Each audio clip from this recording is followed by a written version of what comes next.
বিশ্বকাপে না খেলা বাংলাদেশের এটা একটা বিরাট ক্ষতি।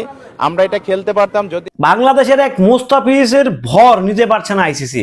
এক মোস্তাফিজের জ্বালা যন্ত্রণায় সহ্য করতে পারতেছে না আইসিসি।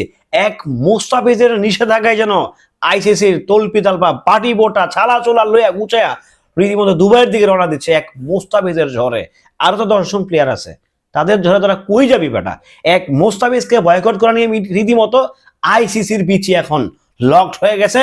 আইসিসি কি করবে? তাল গোল পাকায় পালাইছে। রীতিমতো সিনিয়র ব্যক্তিদেরকে মানে বলা হচ্ছে যে পাকিস্তানের ম্যাচটা যে কোনো মূল্যে খেলা উচিত। তো তোরা যখন মুস্তাফিজকে যখন ছোট করছিলি, তোরা যখন মুস্তাফিজকে হেউ করে কথা বলছিস, উগ্র হ্যান ত্যান বক্কর, তো তো গালি দিয়ে কথা কমে এখন গালি দেবো?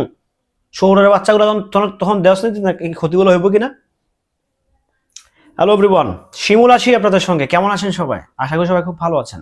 এক মুস্তাফিজ যেই লেভেলের খেলা খেলতেছে ভাই, বাংলাদেশ কিন্তু বিশ্বকাপে নাই, কিন্তু বাংলাদেশ বিশ্বকাপে আছে।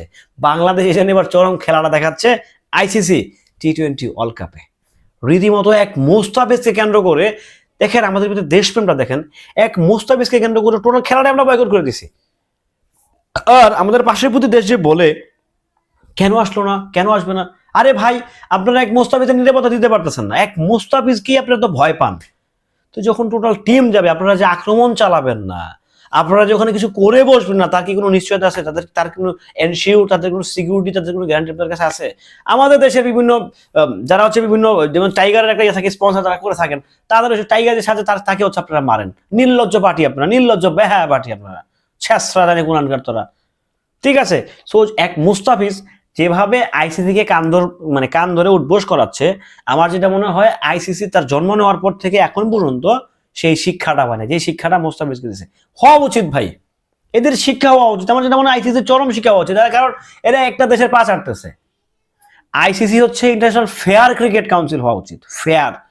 যে যতগুলো দেশ খেলতেছে, যারা হচ্ছে পূর্ণ সদস্য দল আছেন, টেস্ট টি-20 ওয়ানডে খেলেন, তাদেরকেও ডেফিনেটলি একটা প্রায়োরিটি কিংবা একটা প্রাধান্য দেওয়া উচিত।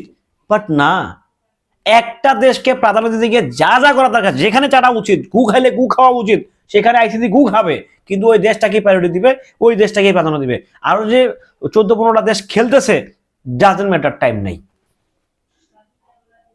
আইসিসির প্রফিট মার্জিনের 38% কিন্তু ওই দেশটাই নেয়।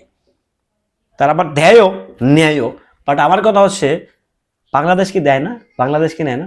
বাংলাদেশকে যে আইসিসি টাকা পেমেন্ট করে থাকে প্রতি বছরে, 300 মিলিয়ন না কত মিলিয়ন ডলার, এটা কি মানে হাওয়ার উপরে পেমেন্ট করে ICC? No never ever. Bangladesh থেকে যাচ্ছে না, বাংলাদেশে তো বাংলাদেশকে দিচ্ছে, যে সেদিকে যাব না। তো আপনারা এক মুস্তাফিজকে ট্যাকেল দিতে পারেন না, দেখেন এখন ঠেলা খাও, চরম লেভেলে ঠেলা খাও। এই ঠেলার তো কোনো দাম নাই। এই ঠেলা এমন ঠেলা, বাঙালিগো ঠেলা, যেটা হারে হারে পাচ্ছে আইসিসি। এই ঠেলা তো ভাই জীবনে খাই নাই। এরকম লজ্জাজনক ভাবে তো কোনো লাগে অপমানিত হই নাই। বাংলাদেশের গোয়ায় আঙ্গুল দিলে এরকমই হয়।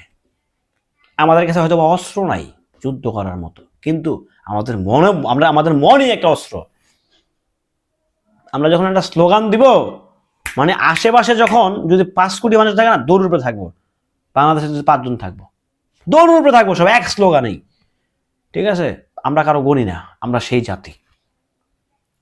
মুস্তাফিজ ভাই গ্রেট, বিসিবি গ্রেট, আপনারা দারুণ সিদ্ধান্ত নিয়েছেন। এবং কি পাকিস্তান কিন্তু বাংলাদেশের সঙ্গে আছে, গ্রেট পাকিস্তান। ভালো থাকবেন সবাই, সুস্থ থাকবেন, আল্লাহ হাফেজ।